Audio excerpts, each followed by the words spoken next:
Coming up on EOP, hear about Meghan Markle's newest project, Gaga's return to fame, and so much more. Let's get right to the point with this week's entertainment news. We're gonna roll up tonight. Spaceships fly. Pull it up, cuff it up. Welcome back to Entertainment on Point and to our special St. Patrick's Day episode. I'm your host, Kate Montgomery. And I'm your host, Hannah Bazet. Tonight, we have reporters Ava Bernizen and Melissa Garlock in studio. And make sure to stick around until the end of the episode for a special free segment hosted for the first time ever by Ava. Well, we have quite the show for you, but first, let's kick it off with this week's top stories.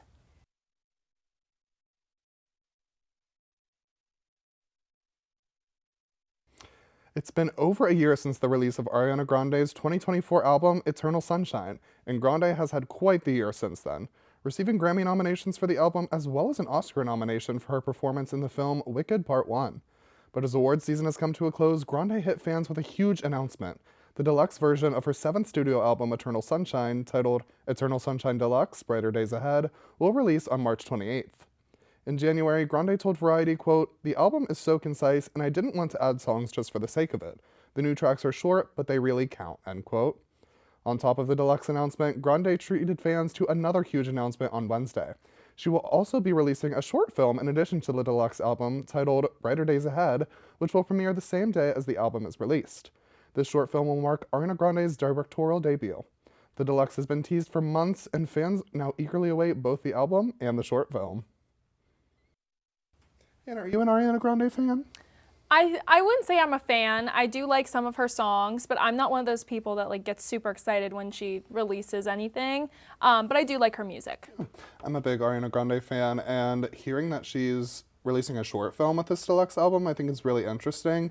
You don't see too many artists doing it. I know Taylor Swift did it with the All Too Well 10-minute version, so Yes. I'm kind of excited to see what she does with it. And Yeah. if it'll be kind of similar to that, if she has a long, I know she said those songs are pretty short, so I don't know if it'll just be based on one song or... It will be interesting to see. I did see the music video for We Can't Be Friends, and I really did like that. I thought that was beautifully done. So it is exciting to see what she's going to come up with next. She always has really creative music video concepts, so... Yeah, it'll I'm be happy for exciting. her fans. Yes. Meghan Markle Sussex is once again back in the bad graces of the eyes of the public. The actress turned royal just dropped a new show on Netflix called With Love, Meghan. The show features Markle and her friends cooking and giving life and parenting advice to its viewers. The show has already been renewed for season 2, but not everyone online has loved this inside look on her life. Haters online have accused her of being out of touch and insufferable. One moment in particular that's been rubbing people the wrong way is when she corrects her friend actress Mindy Kaling on her last name. In one scene, Kaling says, "I don't think anyone in the world knows that Meghan Markle has eaten Jack in the Box and loves it." Markle then cuts Kaling off and says, "It's so funny too that you keep saying Meghan Markle. You know I'm Sussex now." Markle, also known as the Duchess of Sussex, shares 2 children with Prince Harry. Since its release, that moment has taken the internet by storm. Days following the clip making its rounds on socials, Drew Barrymore announced her as Meghan Sussex when introducing her for a segment on Barrymore's talk show. Some viewers were upset over this, saying that Markle was intentionally embarrassing Kaling, as well as trying to make herself seem better than everyone. Additionally, people were saying that the name Sussex isn't meant to be a name rather than a title. Others are comparing her to Blake Lively, saying she's trying too hard to seem likable and relatable while giving average tips and showing food ideas that could be found on Pinterest 10 years ago. Tensions have only been on the rise since the day that Meghan and Harry left the royal family. And while many are coming at Markle, others are saying it doesn't really matter what she does, people will find something wrong with it. With season 2 already confirmed, it will be interesting to see if Meghan's approach changes at all for this next season. One thing's for sure, people are going to hate no matter what. So I kind of consider myself the royal family expert of the show. I'm a big royal family fan. I would agree. Yeah. I didn't know, did you see the clip I spoke about her correcting Mindy? I didn't see the clip, but I definitely believe it. Okay. And, I really thought that that name was also more of a title, like you mentioned. It is a title, yeah. I didn't think that was her last name at all. Yeah, so. she goes into, after she says it, she then kind of explains it a little bit. I didn't put it in, but she talks about how, she shares that name with her children and with Harry and whatever. It is a title. And in fact, if you heard Prince Harry's full name, I'm not going to say it because I'll mess it up. Sussex isn't a part of it. He's just like Kate and William are the Duke and Duchess of Cambridge. Yeah. That's not their That's name. not their They're not last Kate name. Cambridge, Yeah. And I guess Though I do agree. I do think Megan gets a lot of unnecessary hate, and I do believe a lot of it is stemmed from racism, which is just horrible and sick. I will say though, like when someone's talking about Kate, oftentimes they call her Kate Middleton. Like that was her maiden name, and that she never lost that when she got tied to William. So I do see why people are upset with that part in particular. As far as her being like insufferable and out of touch, I don't really agree with that. I think she is kind of out of touch. I mean, she was talking about being affordable, and the one outfit she was wearing was like $36,000. Like someone did a breakdown of it. But I don't know. What do you think about people constantly saying she's out of touch, especially comparing her to Blake Lively, which we'll talk about in a little bit here. But Blake Lively, I mean, I know you know everything with her. What do you think about people comparing them? I think they're two very different people. I don't think Meghan Markle, I mean, I think all celebrities are a little bit out of touch, but Yeah. I don't think she deserves a lot of the hate she gets. I think this particular moment, maybe she deserved a little, not necessarily deserved the hate, but like this particular moment, I was like, okay, that was a little extreme. But Yeah. I feel like she does get a lot of hate that is very undeserved, and I don't think she is anywhere near as problematic as Blake Lively, so. Yeah, it will be interesting to see if anything changes. Obviously, the show, I believe, was renewed to season 2 before the first one even came out. Oh, so okay. if Netflix had seen this response, I'm wondering if they would have agreed to do a second season of the show. I also did look at the ratings. A lot of them aren't very good. So it will be interesting to see how the show changes in its second season. I imagine they will change some things, even if it's not necessarily the way Megan acts, but just like the ideas she's giving, the tips she's giving. But I do agree with viewers to a certain extent. She is kind of out of touch. And some of the parenting advice she does give, it's like, okay. But I enjoyed watching the show. I will continue to keep up with Megan, and I'm excited for season 2 to come out. We'll see if anything changes. Mamma mia, here we go again, was what internet star Trisha Paytas captioned her recent pregnancy announcement that she shared via Instagram on March 6th. In the post, Paytas poses around her husband, Moses Hackman, and their 2 daughters, Malibu Barbie and Elvis, while Malibu Barbie holds up ultrasound photos. Paytas also posted a video to TikTok where she explained more about the pregnancy, stating that it was a complete surprise and that she had to have a hysterosalpingogram test, which tests problems with fertility before her first 2 pregnancies, and assumed she would need to have one done before having a third. She shared, quote, "So with this third baby, we just always thought we'd always have to get that test in order to get pregnant. And so this was a complete surprise. We had just had Elvis, so wasn't even like we were that busy. So I don't know, but it's a blessing," end quote. She also confirmed that she is planning on having this be her final pregnancy. The star is also currently on her Eras of Trish tour across the United States and made sure to let fans know that she would still be performing and none of the shows would be canceled due to her pregnancy. The end of the caption on the Instagram post revealed that the new baby is due in July of this year. Congratulations to Paytas and the whole family on this upcoming edition. Hannah, correct me if I'm wrong, you have tickets to the Eras Tour of Trish in Pittsburgh, right? I do, yeah, and the tickets are for June. June, yeah. So she's going to be very pregnant. Down to the wire here, yeah. My friend and I were talking about that. Obviously, I'm super happy for her. I will be disappointed if the show gets canceled. Obviously, I understand why, but I do believe her when she says like it was unplanned and she didn't see it coming, because she did just announce this like huge world tour. But it does make me wonder when she found out about it, Yeah. because she didn't announce the tour that long ago. So it had to have been like somewhat of a recent thing. She also mentioned in another video I didn't mention that there was a lot of like pregnancy speculation around her, and like she thanked people who were defending her and like calling people out on body shaming, and then she was like, "Thanks for defending me, but like I am pregnant." Like, and she was like, "But imagine if I wasn't." Yeah. Like, Don't you hate when so- that happens? Yeah. Like when people are accusing you of being pregnant and then you actually are. So yeah, I think she definitely probably owed it to fans to announce that she was pregnant, since she is on this big tour. But I like the little reassurance that she added that she's not going to cancel any shows, but if the baby comes early, I mean, she's going to kind the of have baby's to. coming early. So It also makes me wonder about like the production value of how it's all gonna go, because when you're that pregnant, like heavily pregnant, you can't be like jumping around, dancing, doing everything. Is it just gonna be her standing, singing? I mean, after a couple drinks, I might not really care, but I'm just saying, like, if it's supposed to be the Eras Tour, like the Eras Tour was crazy when Yeah. Taylor Swift did. So I don't know, but we'll see. I'm happy for you, Trish. me too. The Blake Lively drama marches on, but this time with someone you may not expect. All of Lively's legal turmoil following the release of It Ends With Us, co-star and co-director Justin Balboni may now be bleeding into other parts of her life. Blake's newest project to be released is Another Simple Favor, which is a follow-up to the movie A Simple Favor that she starred in with actress Anna Kendrick. The press tour storm has begun, and fans and the press alike are beginning to notice there might be some tension between these two actresses. When asked what it was like to work with Lively again, Kendrick simply said, "Oh, you know," while walking past the reporter. When Lively was asked what it meant to be working with Kendrick again, she joyfully said, "Oh, it's the best." However, the director of the film, Paul Feig, is sticking up for the girls and calling out false reporting. Red carpet reporter Melanie King took to X and wrote, quote, "I just reported on Blake being terrified to walk the carpet as Anna is pissed and never wants to work with her again," end quote. Feig replied to the comment saying simply, "You're wrong." Regardless of what's going on between these two, the press tour just began, so I'm sure everyone will be keeping a close eye on their relationship and how they interact with each other in the coming weeks. So, I mean, is anyone surprised? No. Like, No. raise your hand if you're surprised. I'm not surprised. I think, not to take a side, obviously it's all pending, like it's all going to court, we'll get an answer, the judge will decide. When I hear about the Blake Lively and Justin Malboni thing, I do take Justin's side. I'm all for women stepping forward, sharing their truth. If she was the one that was like being abused, being mistreated, then I feel sick saying that, and I'm so sorry, and support women, and I'm eating my words if that's the case. But I don't know, I feel like you've heard so many horrible things about Blake, and I feel like you don't hear those things about Anna. What do you feel?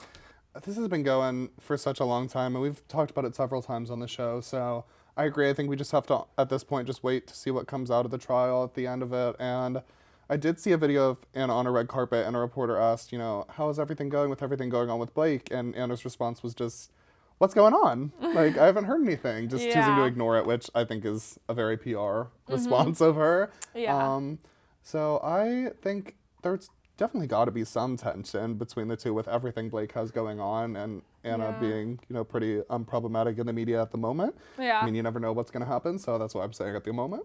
But Yeah, it is interesting. We'll have to see what happens. But I can also understand, like, obviously we share a show together. If, like, something came out horrible about you and then I had to sit here every week and be like, "Oh my God, Kate," like, I'd understand. Yeah. And vice versa, I'm sure. So I Definitely. could understand this resentment. But I also do think it's a very PR thing for Anna to be acting the way she's acting. Yes, and they're both very good at like PR type things, so I think if there really was a problem between them, it wouldn't be evident to us or the public at all. So Yeah, we'll see. yeah.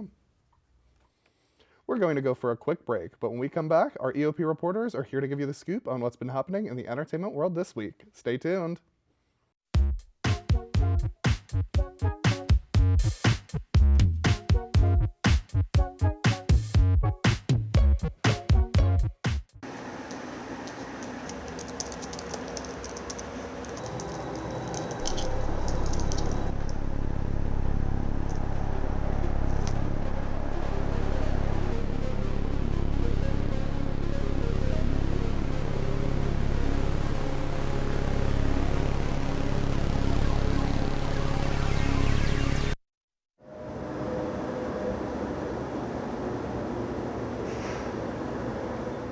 Three, two, one. Take them cue and open their mics.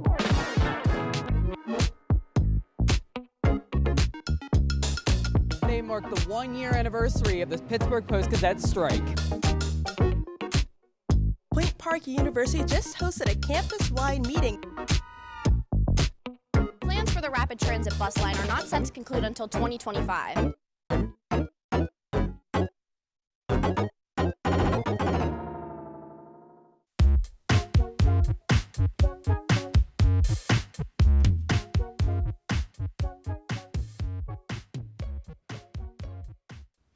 Welcome back. Our first reporter, Ava Bernizen, is here to tell us all about a pop star's return to the spotlight. Ava?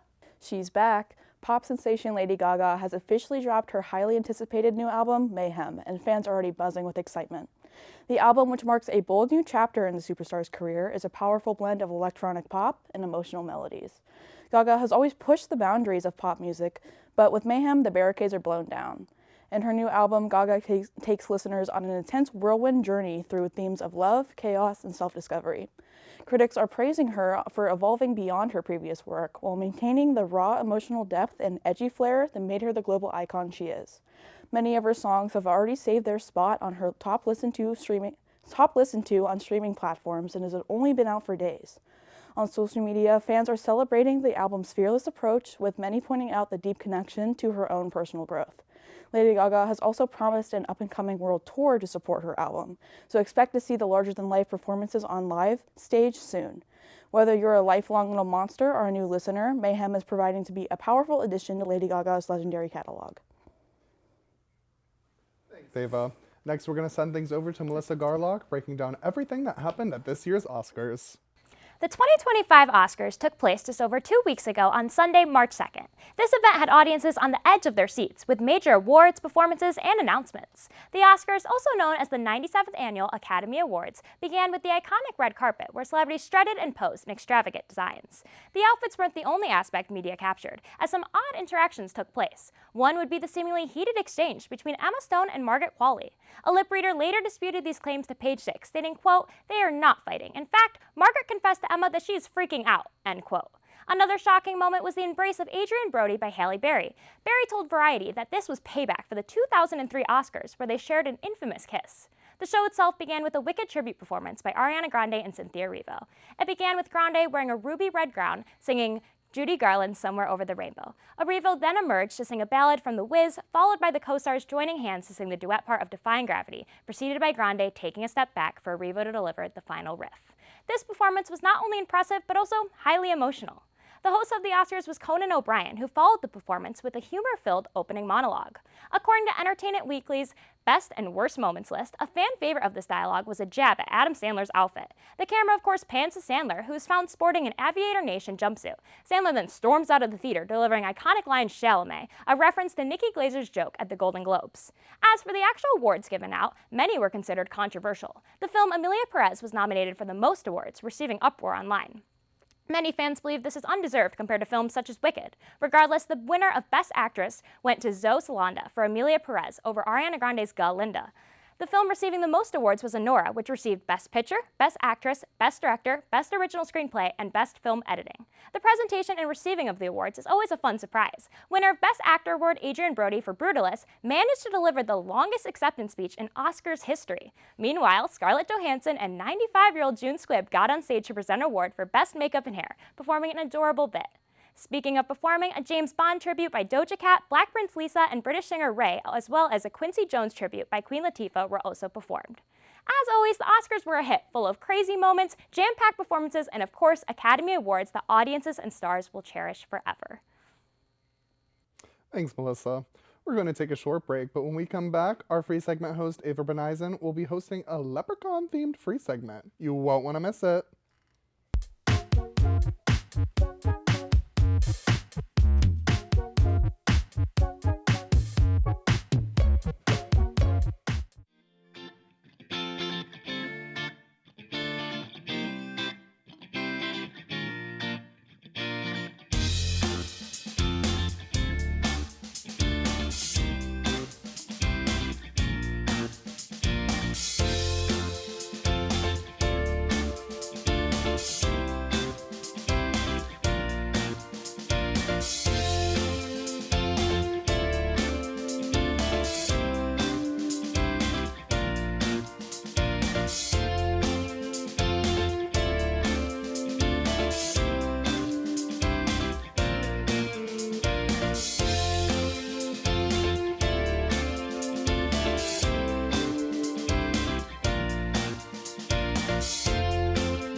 Hello and welcome back to Entertainment on Point. I'm your free segment host, Ava Berneisen. And for this free segment, what's more festive than some fun trivia?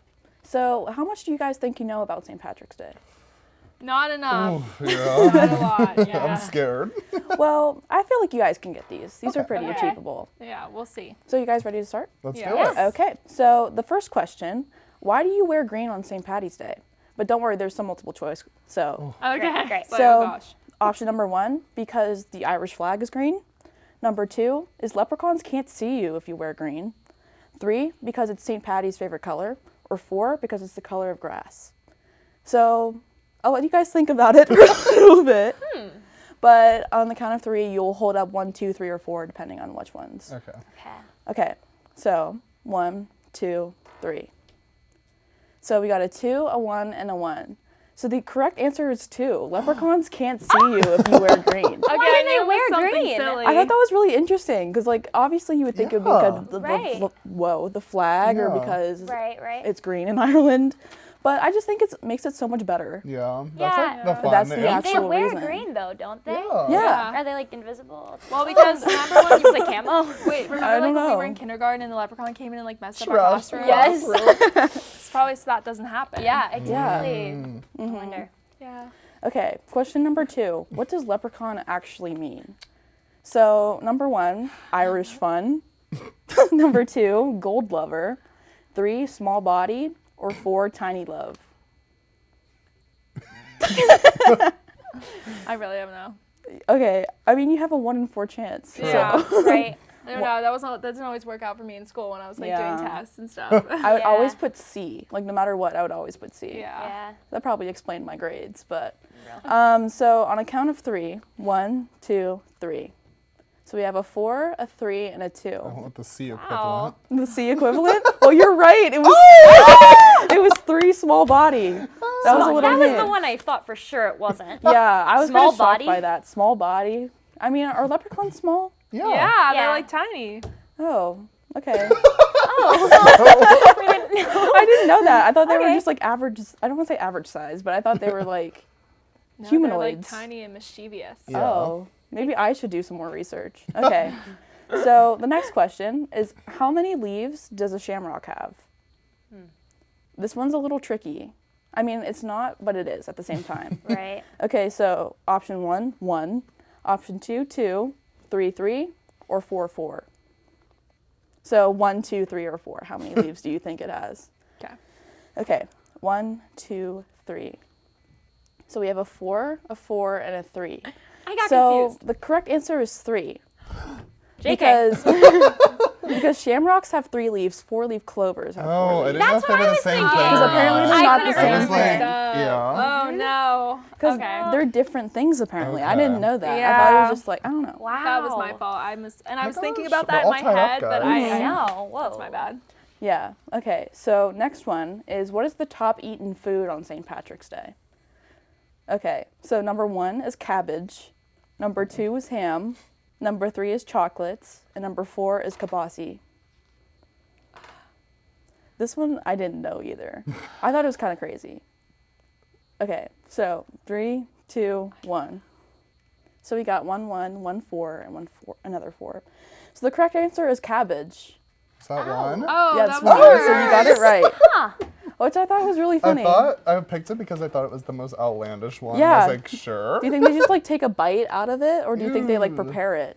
I mean, really I'd wanna know. assume Hopefully they prepare prepare it.